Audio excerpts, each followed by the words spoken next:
The world is full of mysterious letters that have been hidden from us for years, centuries, or even millennia. We've seen a few videos about the Voynich manuscript and other mysterious books that have yet to be decoded. But today, we're going to look at a collection of letters that were locked away in a safe for over 30 years, and no one was allowed to see them except the man who put them there. Why were they sealed away? What secrets did they hold? And what might they reveal about one of the most famous people in history? Join us as we look at the lost letters of Paul. Before we get started, be sure to subscribe so you don't miss out on any of our future videos. The man who hid these letters was a Lutheran pastor by the name of Joseph Bente. He spent his life in Germany, where he became an expert in the study of ancient texts, but he also developed a fascination with the writings of the Apostle Paul, one of the most important figures in Christianity. While studying Paul's letters, Bente became convinced that there were certain portions of those letters that had been deliberately removed, and that these excised sections contained teachings that were much more radical than what we find in the New Testament today. After spending his life poring over ancient texts, Bente became known as one of the leading scholars on early Christian history. In 1946, he was appointed to teach at the University of Marburg in Germany. Here he taught classes on the origins of the New Testament. This is when he began to develop his theory that there were original letters written by Paul that had been removed from circulation by church leaders. He believed that these missing letters could help prove that the early Christians were more liberal and accepting than the church had become during the Middle Ages. For example, Paul is known for writing that it is better to remain unmarried, which led to many Christians choosing to never marry. But Bonn believed that there were sections of Paul's letters that promoted marriage as a good and holy thing that had been taken out of his writings. By removing these passages, the church made it seem as if Paul wasn't really in favor of marriage. There were also several references to wine that had been removed from Paul's letters. Wine had become associated with paganism in Europe during the Middle Ages, so these passages were likely edited out because they made it seem as though Christians could drink alcohol. Bont believed that there were also parts of Paul's letters advocating for pacifism that had been removed as well. These are just a few examples of the things that Bont claimed were in the original letters but had been taken out. Bont spent the majority of his life searching for these missing letters. He pored over ancient documents and searched through obscure libraries and private collections, hoping to uncover the missing pieces of Paul's correspondence. While he didn't end up finding any of the letters he was looking for, he did discover a number of interesting and valuable documents that shed new light on the early church. Despite this, he was never able to prove his theory that the letters had been edited. In 1970, Bonn passed away at the age of 83. Many people believed that with him, the mystery of the lost letters would die as well. But before Bonn passed away, he entrusted his research to one of his former students named Ong Preguntas. Preguntas was a Roman Catholic priest who specialized in the study of the Dead Sea Scrolls. While he didn't believe everything that Bonn had said about Paul's letters, he respected his mentor and agreed to look after his research materials. Bonn had collected thousands of pages of notes and documents related to his search for the lost letters, and he left them all to Preguntas. It wasn't long before the church intervened. The Vatican wanted control of the collection of letters and other documents.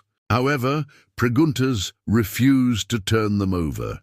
He kept the collection under lock and key in a safe for over 30 years. No one knew exactly why. He was so determined to keep the letters hidden, but some people suspected that he believed they could change the course of history. Others thought he was simply protecting the legacy of his mentor. In 2005, Father Preguntas died at the age of 77. Before he passed away, he left instructions for what should happen to the collection. He wanted the letters to be opened and studied by a team of scholars. However, The church hierarchy was not happy about this. They saw the letters as dangerous and didn't want them to be made public. The church tried to prevent the release of the letters, but they were unable to stop Praguntha's wishes from being carried out.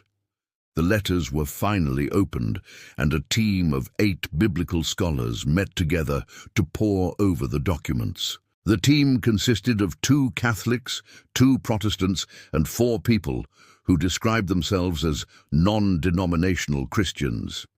It took them several months to go through all of the letters and documents, but they eventually came up with a list of 22 letters that they believed were the ones that Bonn had been looking for. However, the contents of these letters were not what anyone expected.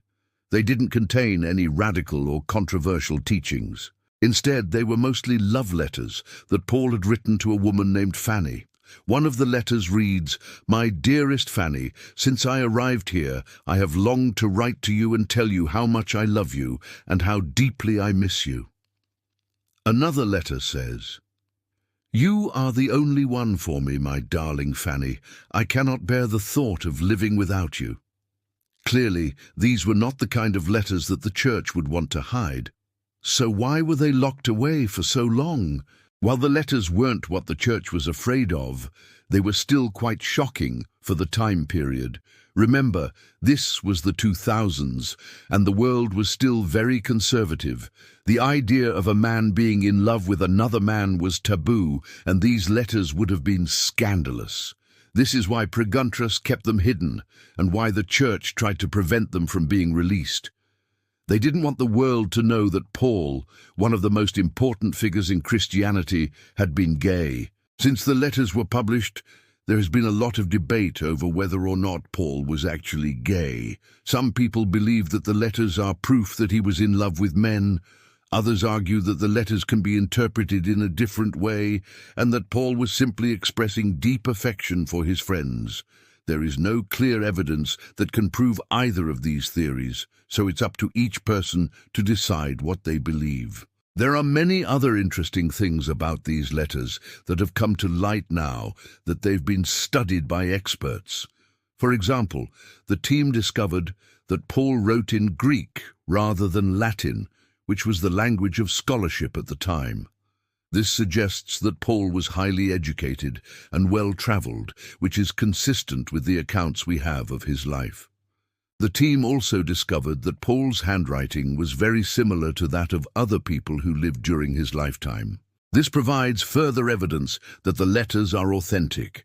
Overall, the discovery of the lost letters was a major event in the field of biblical studies. While the letters didn't contain the controversial material that some people expected, they did provide a lot of interesting information about Paul and the early church. Now that the letters have been made public, scholars are able to study them and learn more about one of the most important figures in history. We hope you enjoyed learning about the lost letters of Paul. If you did, please leave us a like and a comment. Let us know what you think about the letters and what you think they reveal about Paul. We also have lots of other videos about mysterious letters and documents, so be sure to check out our other videos too. Thanks for watching.